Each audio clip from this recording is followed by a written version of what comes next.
text, audio, and video news of the globe from Scientific Television. Don't forget to like, comment, and subscribe with us. Thank you. Now listen to the headline news. U.S. Navy Admiral ordered second deadly Venezuela boat strike, White House says. Honduran ex-president Juan Orlando Hernandez released from U.S. prison after Trump pardon. Diddy hits out at shameful and illegal documentary. Hong Kong leader orders investigation into deadly fire that killed 151. India tells smartphone makers to put state-run cyber safety app on new devices. Shein and Temu face calls for investigation over claims of stealing U.S. designs. Ex-England player arrested on suspicion of attempted rape. Death toll from Indonesia floods passes 700 as 1 million evacuated. UK and Europe's hidden landfills at risk of leaking toxic waste into water supplies. 5 South Africans in court over alleged recruitment for Russia's war in Ukraine. Now listen to the detailed news. A top U.S. Navy admiral ordered a second strike on an alleged Venezuelan drug trafficking boat on 2 September, an action the White House has confirmed amid growing bipartisan scrutiny. Reports indicated that 2 people survived the first blast and were killed while clinging to the burning vessel, raising concerns about the legality of the double-tap strike. The White House stated that Defense Secretary Pete Hegseth approved the operation, but denied ordering the killing of all individuals on board. Since early September, more than 80 people have been killed in similar U.S. military strikes across the Caribbean Sea, though officials have released little evidence of drug trafficking on the targeted boats. Former Honduran President Juan Orlando Hernandez has been released from a U.S. federal prison after receiving a pardon from U.S. President Donald Trump, according to federal inmate records.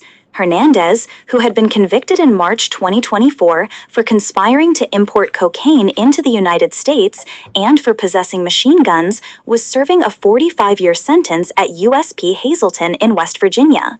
Trump announced the pardon on social media, saying Hernandez had hit harshly and unfairly. Hernandez's wife publicly thanked Trump for the pardon, confirming his release. Lawyers for Sean Diddy Combs have condemned a new Netflix documentary produced by rapper 50 Cent, calling it a shameful hit piece that uses stolen and unauthorized private footage. The 4-part series, Sean Combs: The Reckoning, examines the hip-hop mogul's career and the criminal charges for which he was convicted earlier this year. Netflix includes footage filmed just days before Combs' 2024 arrest, including phone calls with his lawyer and son, prompting objections from Combs' legal team. The documentary also revisits long-standing allegations tied to Combs, including claims of involvement in the 1996 murder of Tupac Shakur, accusations of abuse, and testimony from former associates.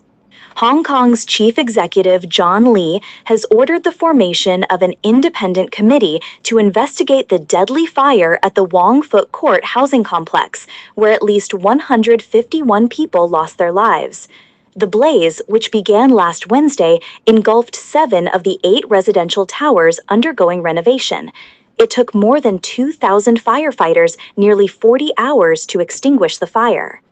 Authorities have arrested at least 13 people, including construction company directors, on suspicion of manslaughter.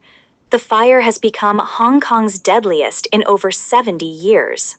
India has ordered that all new smartphones sold in the country must come pre-installed with the government's Sanchar Sathi cybersecurity app. Smartphone makers have been given 90 days to comply, and the app must remain fully functional and visible, with its features not allowed to be disabled. The government argues that the app will help users verify handset authenticity, report lost or stolen devices, and flag telecom fraud. The move has triggered major criticism from cybersecurity experts and digital rights organizations, who warn that the requirement could violate users' privacy. Online retailers Shein and Temu are facing growing pressure in the United States as politicians call for investigations into claims of forced labor, unsafe materials, and intellectual property (IP) theft. Texas Attorney General Ken Paxton has launched a probe into Shein's alleged use of forced labor, hazardous materials, and deceptive marketing.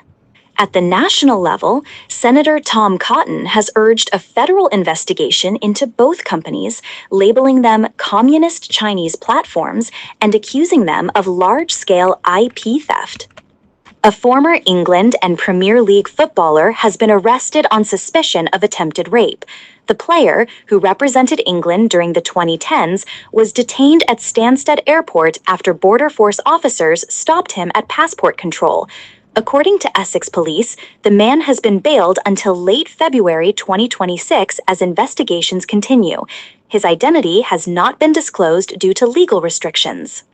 Floods and landslides across Indonesia's Sumatra Island have caused a devastating humanitarian crisis, with the death toll rising to 708, while 504 people remain missing, according to the National Disaster Agency. Heavy monsoon rains and tropical cyclones have caused widespread destruction across Asia, impacting Indonesia, Sri Lanka, and southern Thailand. More than 3.2 million people have been affected in Indonesia alone, with 1 million evacuated and thousands injured. Rescue teams continue to struggle to reach survivors due to blocked roads, collapsed bridges, and isolated regions like Tapanuli Tengah and Agam.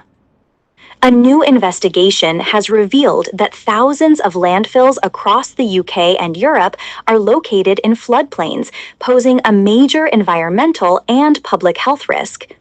Mapping conducted by The Guardian and partners found more than 61,000 landfills, with 28% situated in flood-vulnerable areas, and modeling suggests the true number of at-risk sites could reach 140,000. Many of these landfills, especially older ones, lack modern pollution control systems, increasing the possibility of toxic waste, plastics, PFAS forever chemicals, heavy metals, and medical waste leaking into rivers, groundwater, soil, and ecosystems.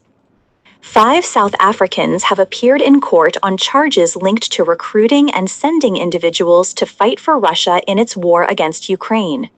The arrests followed a series of operations at OR Tambo International Airport, where several suspects were detained while attempting to travel to Russia. One woman was arrested upon arrival on Thursday, with 3 more suspects detained on Friday and another on Saturday. The accused, Nonkululeko Mantula, Thulani Mazibuko, Kholanin Tuli, Sipamandla Chabalala, and Sfiso Mabena were remanded in custody, with bail hearings set for 8 December.